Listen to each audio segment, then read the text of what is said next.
Hi, I'm Professor E. Welcome to the Robot Program. In this episode, we'll show you how to control your Revolution 6 using the mobile app. Let's join DJ in the studio to learn how.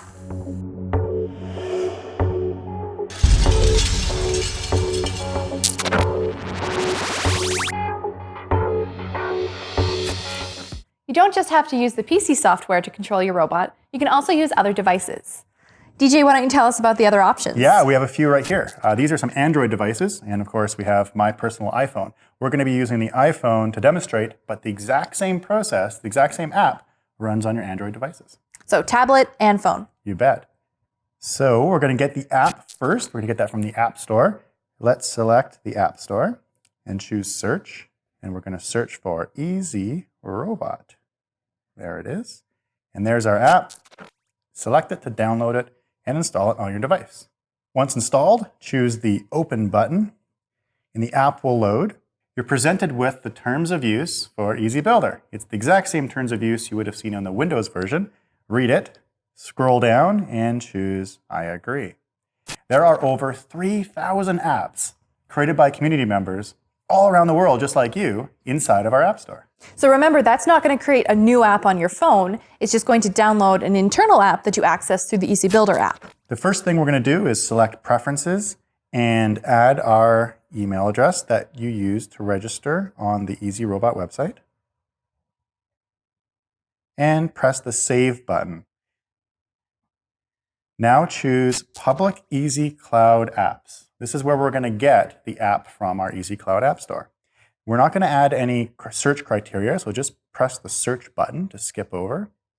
And it's going to get all of the apps that are Easy Robot certified, which means these are the default apps for Easy Robots. As you scroll through, you'll see all of the apps for all the different robots, and there's 6. Let's choose 6 and select Download and Install. And here is this wonderful 6 app. So this is the default app for controlling 6. Yes. Now we need to connect this device to the robot. To 6. So we got to start by turning 6 on. Mm-hmm.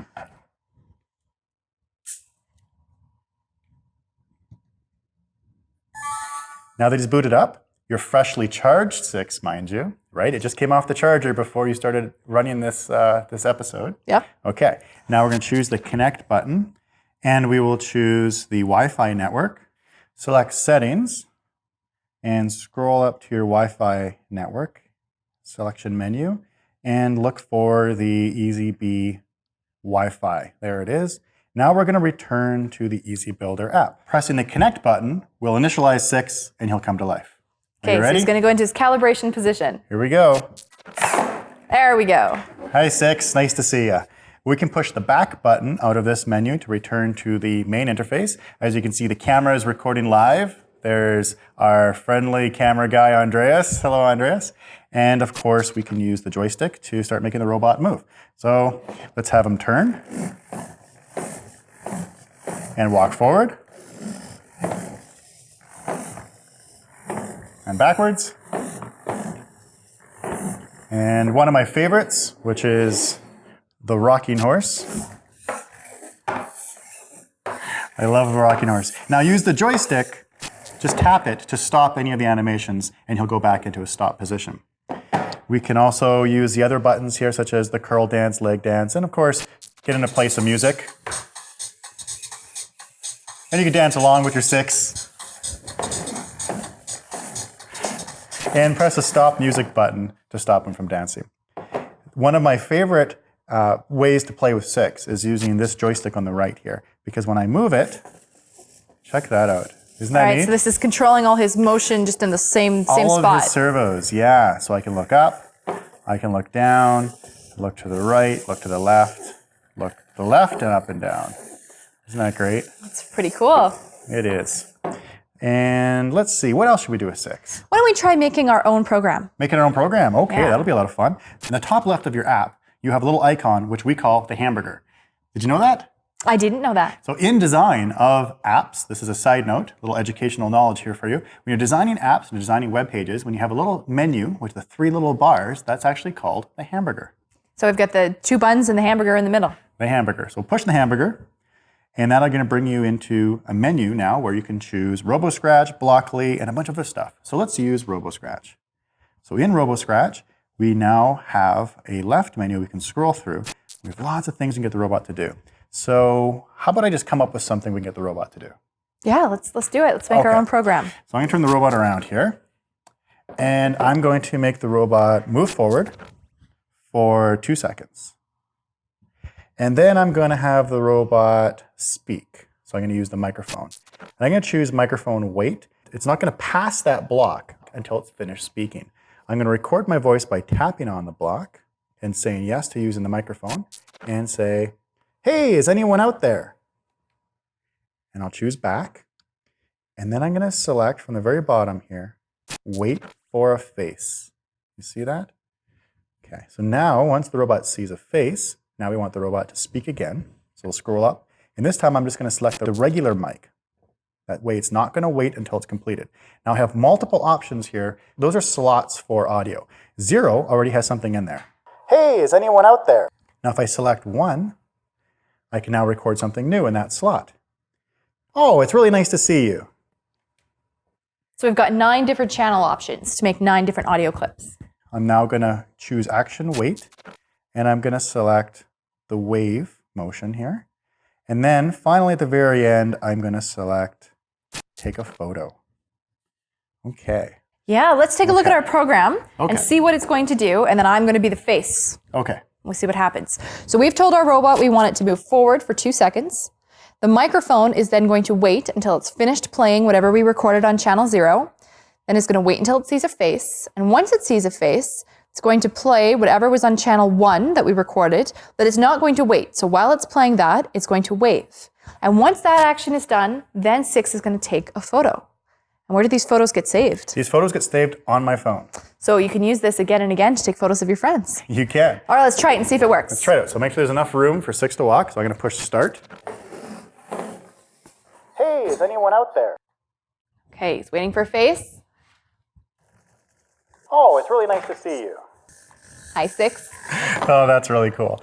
Now that we've created our first robot program using RoboScratch, you can save it by scrolling up to the top of the menu here and selecting the Save button. And we can give it a name, and we'll call it 6, wait for face, and take photo.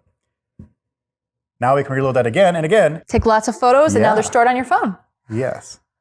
Now that we're back inside of our main app here, we should go out with a bang. And I have an idea. Okay. Color tracking. Color tracking, I love it. Okay, so let's do some color tracking. Now there is an option here to choose color tracking. You can select that. Let's have the robot facing me because A, we want the camera to face me because I'm going to be holding the object that it's going to color track. But B, we don't want the robot to be facing all the lights from the studio. Otherwise, it's kind of like looking up to the sun and then trying to read a book.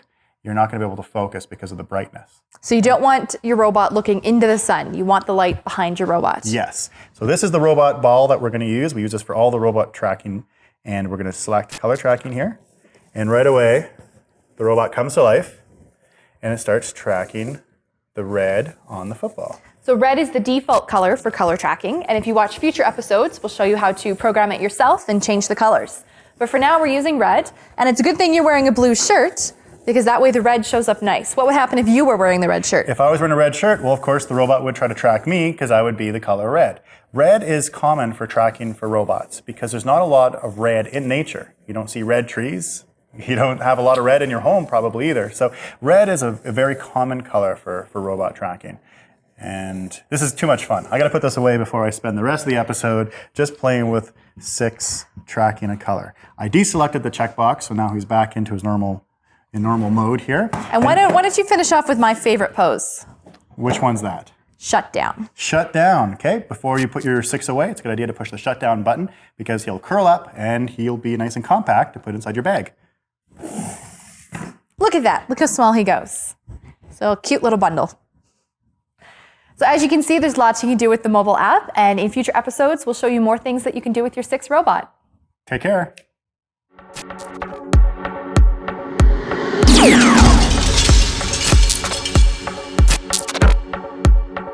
In this episode, we showed you how to use the mobile application to control your Revolution 6 robot.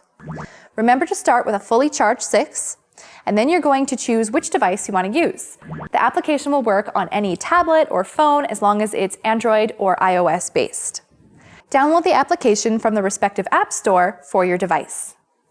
Once you're inside the application, agree to the terms of use and log in using your Easy Robot account. You're then going to choose which of the robot apps you want to load within the Easy Builder application. We're using apps within apps. You can search over 3,000 different robot apps and choose the one that you want to use. In this case, you're going to download the default Six application, and this will allow you to connect and control Six. Inside the application, there are lots of predetermined functions you can use, and you can even use the arrow keys to control Six's movement. You can record your voice, you can have him take a photo, you can have him wave, and you can even create your own program using RoboScratch or Blockly. Continue to explore all the functions on your own. Thanks for watching this episode, and we'll see you next time.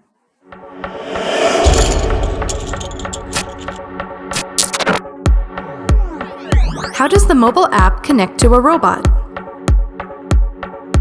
What is the difference between the two joystick movement controllers? What two programming workspaces can be accessed via the Hamburger menu button?